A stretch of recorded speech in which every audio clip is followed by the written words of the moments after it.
नमस्कार, आप देख रहे हैं बीबीसी राजस्थान और मैं हूं आपके साथ में सुभाष मेहता। स्वागत है आपका हमारे स्पेशल मिड डे बुलेटिन, जहां मिलेंगी आपको दोपहर तक की प्रदेश की हर बड़ी खबर। मिड डे बुलेटिन में अब तक की बड़ी खबरों पर एक नज़र डालते हैं। क्या है आज इस बुलेटिन में खास? बोडीगामा स्कूल में चित्रकला प्रतियोगिता का आयोजन। विकसित भारत 2047 की थीम पर बच्चों ने बनाए चित्र। घटिया निर्माण कार्य ने खोली नगर परिषद की पोल। राजसमंद में नालों की सफाई के बगैर ही उन्हें ढका जा रहा है। प्रधानमंत्री के दौरे से पहले बांसवाड़ा में तेजी से हो रहे हैं काम। सड़कों की मरम्मत होने से लोगों को मिली राहत। कलियारी गांव में युवक ने चाकू से खुद का गला काटा। गंभीर घायल युवक को एमजी अस्पताल में भर्ती कराया गया। बेल ले जा रहे ड्राइवर से मारपीट मामले में फूटा आक्रोश। भीलवाड़ा में मुस्लिम समाज ने एसपी को सौंपा ज्ञापन। किसान गोष्ठी में बताए नैनो उर्वरक के लाभ। कृषि विभाग बांसवाड़ा एवं इफ्को का संयुक्त आयोजन। बांसवाड़ा के उमरी खड़ा स्कूल में बच्चों को बांटी स्टेशनरी। महावीर इंटरनेशनल माही वीरा केंद्र ने किया आयोजन। लोहरिया कस्बे में नवरात्रि को लेकर तैयारियां जोरों पर। सकल वैष्णव समाज की बैठक में जिम्मेदारियां सौंपी। उदयपुर में सांस्कृतिक सजन पखवाड़े का आयोजन। कुंदन माली का एकल रचना पाठ व सम्मान समारोह का आयोजन हुआ। मुख्यमंत्री से नहीं मिलने दिया तो पटेल सेना समाज ने किया हंगामा। बांसवाड़ा में भाजपा कार्यालय के बाहर जमा हुए थे पदाधिकारी। रतलाम के मां कालिका माता मंदिर में होगा नवरात्रि उत्सव का आयोजन। आस्था, परंपरा और अनोखी नवरात्रि रस्मों से है विश्व विख्यात। तो यह थी आज की बड़ी खबरें। अब खबरों को देखते हैं विस्तार से। बांसवाड़ा जिले के बागीतुरा क्षेत्र के राजकीय उच्च माध्यमिक विद्यालय बोडीगामा में सेवा पखवाड़ा 2025 के दौरान एक चित्रकला प्रतियोगिता का आयोजन किया गया। इस प्रतियोगिता का विषय था विकसित भारत 2047, जिसका उद्देश्य विद्यार्थियों को भारत के उज्जवल भविष्य की कल्पना करने और उसे अपनी कला और रचनात्मक के माध्यम से अभिव्यक्ति करने का अवसर प्रदान करना था। प्रतियोगिता में विद्यालय के विभिन्न कक्षाओं के विद्यार्थियों ने समूहवार भाग लिया। निर्णायक मंडल ने विद्यार्थियों की रचनात्मक विषय की प्रस्तुति, रंग संयोजन और संदेश की गहराई को ध्यान में रखते हुए परिणाम घोषित किए। प्रतियोगिता के दौरान विद्यार्थियों ने अपार उत्साह देखने को मिला। सभी ने भारत के भविष्य की अपनी अनूठी कल्पनाओं को रंगों के माध्यम से जीवंत कर दिया। किसी ने डिजिटल भारत की तस्वीर बनाई तो किसी ने हरित ऊर्जा और प्रदूषण रहित भारत को दिखाया। प्रधानाचार्य प्रेम प्रकाश पटेल ने प्रतियोगिता के सफल आयोजन पर प्रसन्नता व्यक्त करते हुए सभी विजेता और प्रतिभागी विद्यार्थियों को हार्दिक शुभकामनाएं दी। उन्होंने कहा कि विद्यालय के विद्यार्थियों द्वारा प्रस्तुत चित्रों में भारत के उज्जवल भविष्य की स्पष्ट झलक देखने को मिल रही है।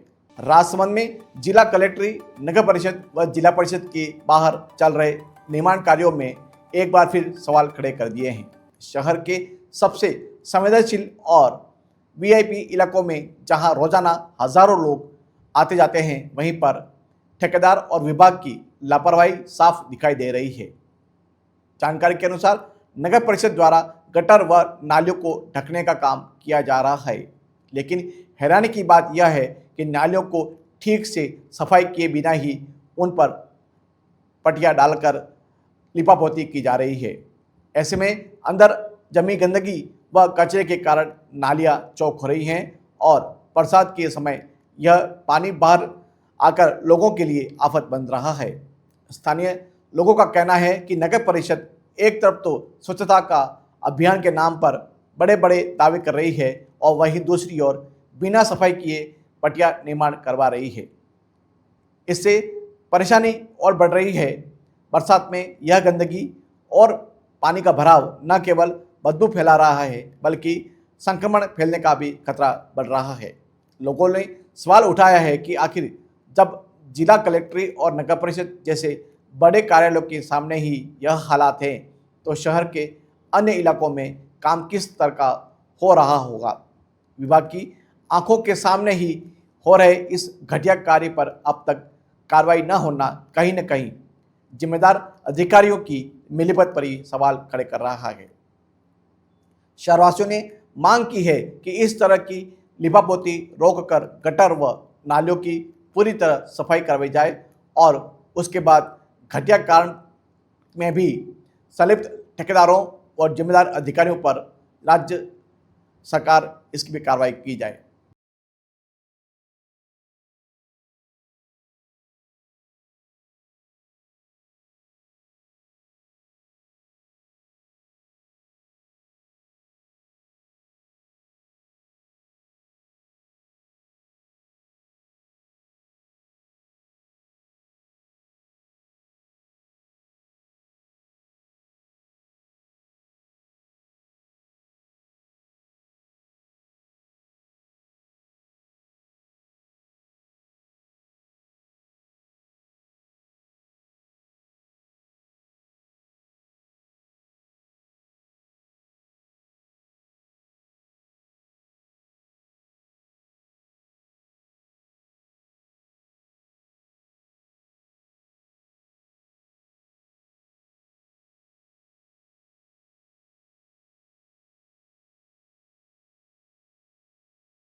प्रधानमंत्री नरेंद्र मोदी के 25 सितंबर को प्रस्तावित बांसवाड़ा दौरे से पहले प्रशासनिक अमला एक्टिव मोड पर आ गया है।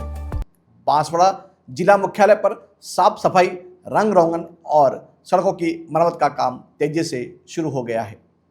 वहीं ग्रामीण क्षेत्रों में भी सड़कों को सुधारने में तेजी नजर आ रही है। बांसवाड़ा उदयपुर स्टेट हाईवे पर पैचवर्क का काम किया जा रहा है और सड़क के किनारे झाड़ियों की सफाई भी की जा रही है। इस हाईवे पर पहले बड़े बड़े गड्ढे हो गए थे, लेकिन अब इसे दुरुस्त कर दिया गया है।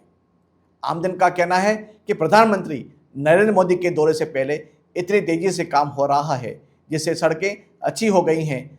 लोगों का कहना है कि मोदी जी के आने से बांसवाड़ा की सड़कें ठीक हो रही है, तो उनको कभी कभी बांसवाड़ा आते रहना चाहिए ताकि सड़कें और अच्छी हो जाएं। प्रधानमंत्री नरेंद्र मोदी 25 सितंबर को न्यूक्लियर पावर प्लांट के शिलान्यास के अवसर पर बांसवाड़ा आएंगे। इसको देखते हुए प्रशासनिक अमला जुट गया है और सभी व्यवस्थाएं की जा रही हैं। बांसवाड़ा जिले के कलियारी गांव में एक युवक ने अपनी दिमागी हालत खराब होने के कारण चाकू से खुद का गला काट लिया। इस घटना के बाद परिजनों ने तुरंत एम्बुलेंस को सूचना दी, जिससे मौके पर पहुंचकर घायल युवक को उपचार के लिए स्थानीय अस्पताल बदरेल ले जाया गया, जहां बदरेल में प्राथमिक उपचार के बाद उसे गंभीर अवस्था में एमजी अस्पताल में रेफर कर दिया। एमजी अस्पताल में उपचार के बाद युवक को वार्ड में भर्ती कर लिया गया है। परिजनों ने बताया कि शंकर पुत्र कांतिलाल निवासी कलियारी की पिछले 4-5 दिनों से दिमागी हालत खराब थी। इसी के चलते उसने चाकू से खुद का गला काट लिया। अब युवक का एमजी अस्पताल में उपचार जारी है। दूसरी ओर पुलिस इस मामले की जांच कर रही है। भीलवाड़ा जिला पुलिस अधीक्षक धर्मेंद्र सिंह यादव को समस्त आम मुस्लिम समाज और अल्पसंख्यक संगठन की जयपुर शहर प्रभारी शबनम डायर के नेतृत्व में एक ज्ञापन सौंपा गया। ज्ञापन में मांग की गई कि मंदसौर निवासी शेरू पुत्र आशिक बाबू सुसाडिया की मृत्यु के मामले में पीड़ित पक्ष को उचित मुआवजा दिया जाए और आरोपियों के खिलाफ कड़ी से कड़ी कार्रवाई की जाए। शेरू पुत्र आशिक बाबू सुसाडिया लांबिया जिला भीलवाड़ा में पशु मेले में गया था। वहां से पिकअप में पालतू बैल खरीदकर मंदसौर ले जा रहा था। इस दौरान रायला टोल के आगे कुछ लोगों ने उसके साथ बेरहमी से मारपीट की और उसे घायल कर दिया। इसके बाद सवाई मानसिंह अस्पताल में इलाज के दौरान उसकी मृत्यु हो गई। एसपी ने शीघ्र ही कार्रवाई का आश्वासन दिया है। ज्ञापन देने वालों में शबनम डायर, हाजी शरीफ, रमजान सौरगर, ताहिर पठान और अन्य लोग उपस्थित थे। कृषि विभाग बांसवाड़ा एवं इफ्को के संयुक्त तत्वावधान में किसान गोष्ठी का आयोजन सज्जनगढ़ के ग्राम गोड़ा में किया गया। उप निदेशक कृषि व परियोजना अधिकारी केसी मीणा ने किसानों को जैविक खेती एवं रासायनिक उर्वरकों के संतुलित उपयोग के बारे में विस्तार से जानकारी दी। उन्होंने रासायनिक उर्वरकों के अंधाधुंध प्रयोग को कम करने का आग्रह किया। इफ्को बांसवाड़ा के क्षेत्रीय अधिकारी अनिल कुमार शर्मा ने किसानों को nano urea, nano DAP, nano zinc एवं नैनो कॉपर के उपयोग की विधि, लाभ एवं पर्यावरण महत्व पर विस्तृत जानकारी दी।